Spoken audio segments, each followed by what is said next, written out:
Do not do this at home. Okay, ready? After this bus, go.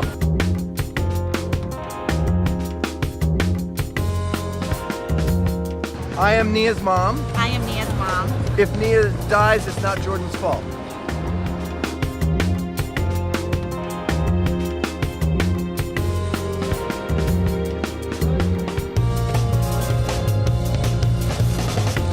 One more.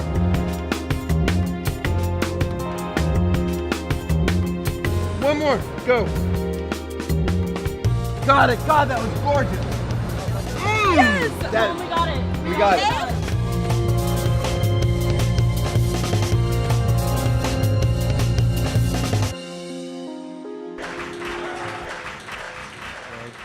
I'd like to bring up the New York-based photographer, Mr. Jordan Matter.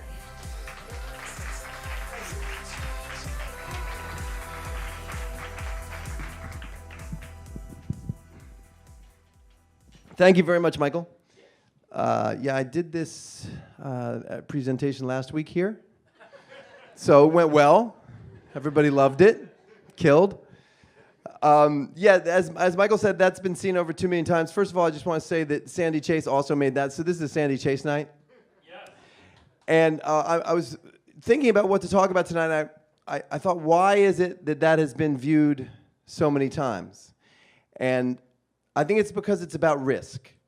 And it's about somebody recognizable. I don't know if you watch Dance Moms, but if you do, that's one of the stars, who is doing something risky and unexpected.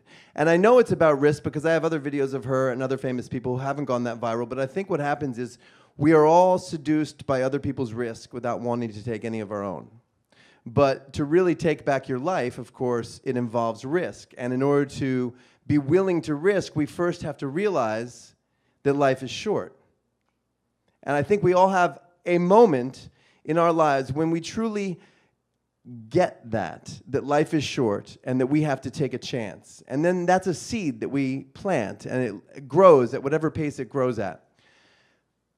So I decided, and I think this might be a really bad idea, to tell you about the time that I personally realized that life was short. And it's when I lost my virginity, which has nothing to do with photography, and Michael just put his head down, and this could be a total fucking train wreck. I've told this story over drinks, drunk. I'm sober. I've never told it sober. We'll see how this goes. My 21-year-old intern is here, so you might want to cover your ears for this part. Grace, thank you very much. There is a point to this story, but first I'll just tell the story.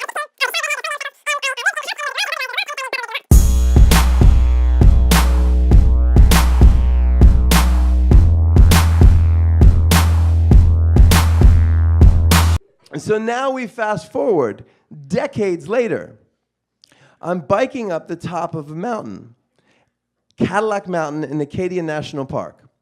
And I get to the top of the mountain. At this point in my life, I had been a baseball player in college, and I had thought I was going to go pro, and that didn't happen. And then I was an actor, and I was having moderate success as acting, but I didn't feel passionate about it. I just felt like it was something that I could do to get attention. And so I went to the top of this mountain, and it was a beautiful vista, and it's a big deal to climb to the top of this mountain. I mean, they make bumper stickers if you've driven up to the top of the mountain. So when you bike up it, it's a huge deal. And I'm standing there with my camera, and I decide to take a photo of the landscape, and I realize in that moment that I didn't know how to take that photo. So as I was going down the mountain, I thought to myself, I'm going to take a photography course so I can learn how to take that photo. I had no experience with photography at all, but I decided to take that class. Now, that's the first moment where you have that moment where you decide whether or not to follow through on an impulse. And I think that's what this is about tonight. It's about following through on impulses. I also allowed myself to wander in my mind because, of course, you're on a bike for a very long time. And I started thinking, what if I actually did it? Like, what if I was good at it, and then I could have a career, and I would love it, and I could do everything I wanted to do? And I was like, that is a ridiculous proposition to go from not knowing what I'm doing to doing that. And that's usually the moment where I would turn off and go do something else, because suddenly I made it into a huge deal, and it would be too big and too overwhelming, and I would just not pursue it. But in this case, I actually took the class. And when I took the class, I saw my first print come up in the developer. I had this hallelujah moment. Like, this is an incredible feeling that washed over me. And I thought, this is what I'm going to do with my life.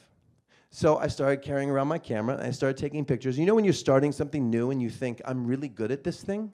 Because it's new, and I can actually do it a little bit, so I must be awesome. I must be the best thing going. And then I went to an Henri Cartier-Bresson exhibit at ICP, and I saw what real photography was. And then at that moment, I thought I sucked. I did. I sucked. And I realized that I sucked, and then all of my grand visions that I had conjured up on this mountain disappeared, and I got insecure, and I got scared, and I realized I was never going to be any good at it, and there were so many people in New York that are so much better with so much more experience. I don't even know how to light anything. I don't know what a camera setting is, and I just put the camera down. And then that's that second moment, when the honeymoon period is over, when you've written the first draft of the script, and then you can't finish it. You can't do the second draft. Whatever it is that you want to do, it doesn't come easily, and so you quit. And for some reason, I didn't quit. I just picked up the camera again because I felt empty without it.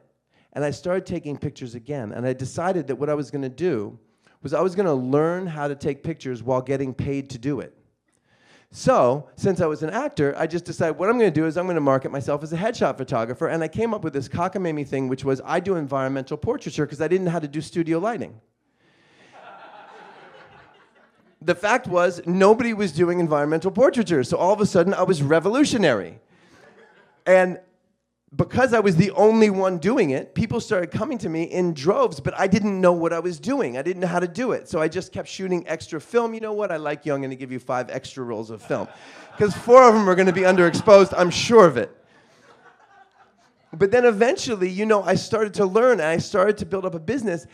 And the fact is that it has come to the point now where I do get to travel the world, and I do get to make a really great living, and I have interns that are also like adorable. And by the way, if there's a single, I'm sorry, but if there's a single guy, she's so cute.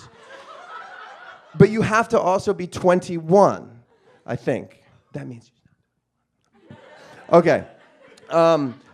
But my point is that it was like there are those moments where you just think, I want to do it, I can't. And so the only takeaway I want to leave with tonight is the idea that if you say, I want to do it, just say, maybe I can, rather than no, I can't. Just allow a maybe in there, and then act as if that maybe is a yes, and start pursuing it as if you can do it, and give yourself time to allow it to develop and blossom. And that's all I have to say tonight. Thank you very much.